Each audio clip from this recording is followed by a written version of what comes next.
I travel all over the world speaking out about extreme extractive industries. And I can say that, standing on my own territory and speaking about these things is it's empowering. And I'm really grateful that I took the time to come out today, and thank you to the organizers for asking me to be here. So I'm the Tarsand Program Coordinator for Sierra Club Canada, but first and foremost, I'm a member of the Beaver Lake Cree Nation. I want to start by saying, when we go about things in a good way, with good intentions, our Creator will never leave us vulnerable. Things don't happen by chance. Everything happens for a reason. And because we embark on this challenge with love and light in our hearts, we are exactly where we are meant to be. We are warriors, Mother Earth's soldiers. Dakota Chief and Holy Man Sitting Bull said this: for us, warriors are not what you think of as warriors. The warrior is not someone who fights, because no one has the right to take another's life. The warrior for us is one who sacrifices himself for the good of others. His task is to take care of the elderly, the defenseless, those who cannot provide for themselves, and above all, the children, the future of humanity. And that came from the militarization of Indian country by Winona LaDuke. Mother Earth soldiers are warriors because we believe in a better world, a better human existence, a better future for the generations to come, and we believe in the life-giving abilities of our one true mother. Prime Minister Stephen Harper made a promise to First Nations leaders, a promise of transparency, whilst keeping the lines of communication open, and that would be based on mutual respect and friendship and support. And I think every person here has something to say about that. The importance of raising the platform on the rights of Indigenous peoples is that we currently have the constitutional power to stop these extreme extractive industries from further raping and pillaging our lands. The First Nations people of Canada collectively have the constitutional power to stop these developments. You too are treaty holders of this land. These treaties 1 to 11 that were signed across Canada involve those non-First Nations people as well, and they too have a responsibility to stand up and say, enough is enough. No longer stand here and be the vessels of disaster. Federal and provincial governments collaboratively have dismantled meaningful review and regulation of tar sands operations, which contribute to the cumulative impacts of this industry as a whole. Currently, tar sands, as an extreme energy, is the largest emitter of greenhouse gas emissions in Canada. And from this greed, we have experienced the Conservative government passing Bill C-38, which gutted our environmental laws. Bill C-45, a First Nations land grab, and the complete ignorance that 80% of the world's fresh water is in Canada. We gave this government the right. Who gave this government the right to destroy our freshwater system, and with barely a nod to the question of what are we going to drink when disaster strikes?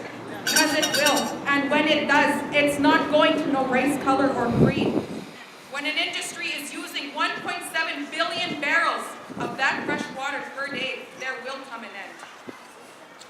Let's back up to December 2012. We had 2.5 million protected lakes and rivers, and one day after the passing of Bill C-45, we were left with 97 protected lakes and 62 protected rivers, which then followed by the Alberta Provincial Bill S-8, which was the privatization of our water, taking the milk of our mother and turning it into a commodity, a government's attempt at trying to sell what was never theirs in the first place.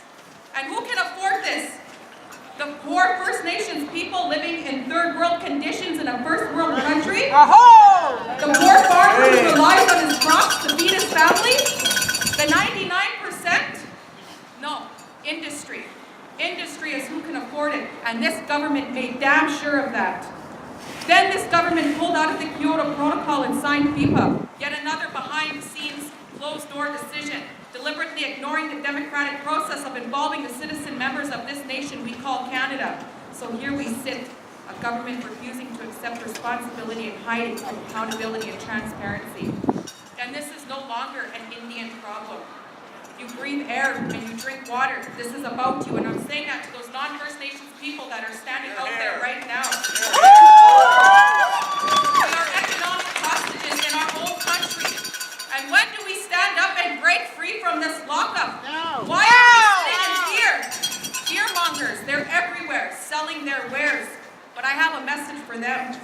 pedal away, sell your fear, because you're the people I'm going to ask later.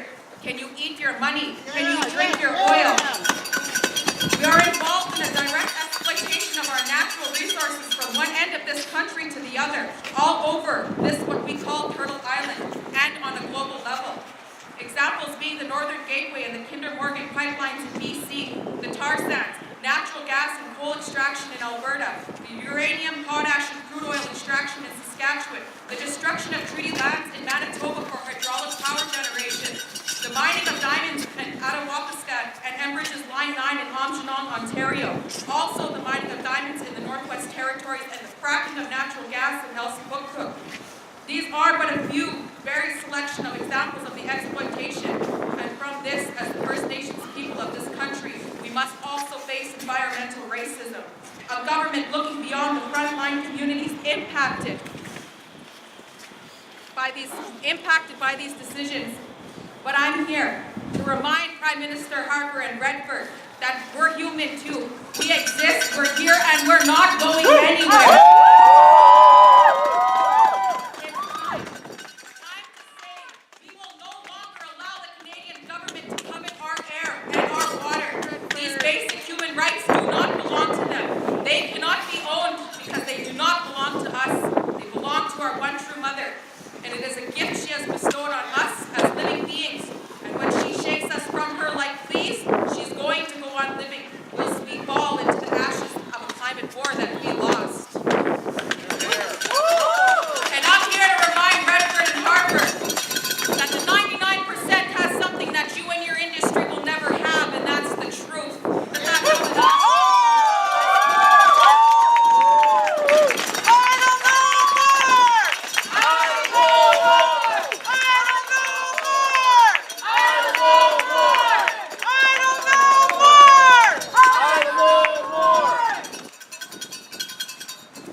Ain't no power like the power of the people, because the power of the people don't stop. Ain't no